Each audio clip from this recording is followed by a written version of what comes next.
Assalamualaikum warahmatullahi wabarakatuh. Perkenalkan, nama saya Dian Permana Putri dengan NIM C0C023014 dari program studi Diploma 3 Akuntansi Fakultas Ekonomi dan Bisnis Universitas Jambi. Di sini saya akan menjelaskan mengenai ramalan penjualan atau analisa regresi. Pengertian analisa regresi.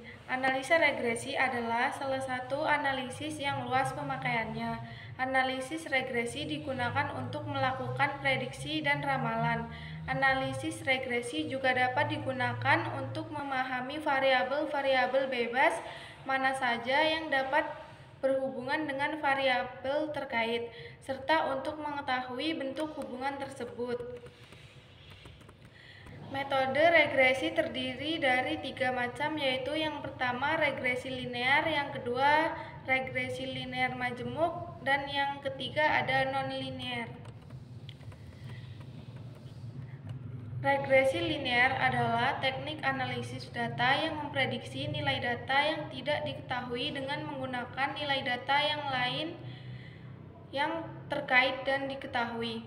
Regresi linear majemuk atau berganda merupakan model regresi yang melibatkan lebih dari satu variabel independen. Dan non-linear adalah hubungan matematis antara satu variabel dengan variabel lainnya yang membentuk garis lengkung. Selanjutnya ada tujuan dari regresi linear dan regresi majemuk. Yang pertama, regresi. Analisis ini digunakan untuk mengetahui arah hubungan variabel bebas dan terikat. Misalnya, apakah kedua variabel tersebut memiliki hubungan positif atau negatif. Regresi linear majemuk. Tujuan dari analisis regresi linear adalah mengetahui seberapa besar pengaruh beberapa variabel bebas terhadap variabel tidak bebas dan juga dapat meramalkan nilai variabel tidak bebas apabila seluruh variabel bebas sudah diketahui nilainya. Yang ketiga, ada non-linear. Model ini adalah membuat jumlah kuadratnya sekecil mungkin. Langkah-langkah dalam regresi linear. Yang pertama, buat garis lurus dan ukuran korelasi antara 1 dan 5. Yang kedua, terus ubah arah garis lurus untuk nilai baru atau 2,8 dan 3,11 hingga semua nilai sesuai.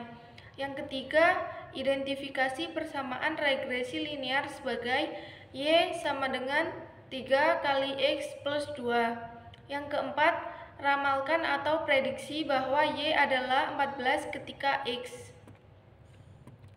Langkah-langkah analisis regresi linear majemuk. Yang pertama, koefisiensi determinasi. Yang kedua, uji F. Dan yang terakhir ada uji T. Non-linear, menyelesaikan setiap variabel XX yang ada dalam suatu persamaan. Selanjutnya ada faktor yang mempengaruhi penjualan. Yang pertama, ekonomi makro. Kondisi ekonomi makro seperti pertumbuhan ekonomi, tingkat pengangguran, inflasi, dan suku bunga dapat memiliki dampak signifikan pada daya beli konsumen. Yang kedua, ada perilaku konsumen. Preferensi, kebiasaan, dan tren belanja konsumen memiliki pengaruh besar terhadap tren penjualan.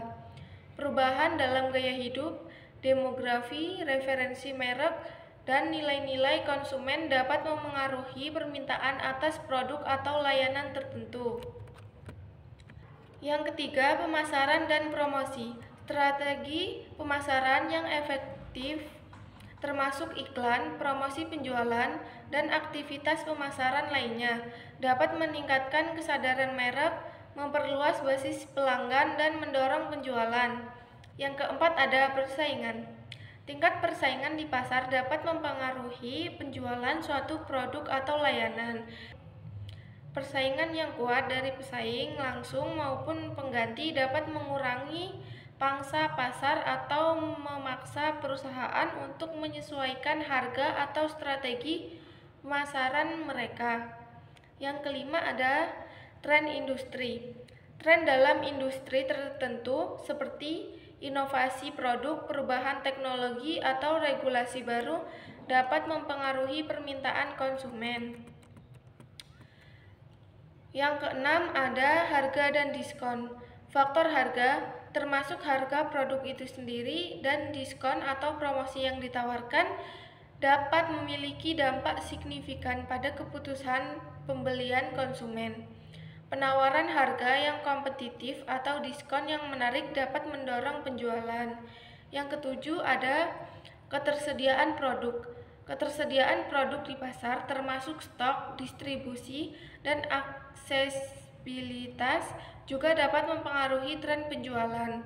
Ketersediaan produk yang baik dapat memperluas pangsa pasar dan meningkatkan penjualan. Keuntungan analisa regresi. Yang pertama, memprediksi variabel dependennya. Yang kedua, mengidentifikasi hubungan antar variabel. Yang ketiga, mengukur kekuatan hubungan. Yang keempat, mengidentifikasi variabel yang paling berpengaruh. Yang kelima, mengukur tinggi signifikan statistik. Dan yang terakhir, ada dasar untuk pengambilan keputusan. Kelebihan analisa regresi. Yang pertama, mengukur hubungan antar variabel. Yang kedua, memprediksi nilai variabel dependennya. Yang ketiga, mengidentifikasi anomali. Yang keempat, uji hipotesis statistik. Dan yang terakhir, mengidentifikasi pola atau tren. Sekian penjelasan saya mengenai analisa regresi. Lebih dan kurangnya mohon maaf. Wassalamualaikum warahmatullahi wabarakatuh.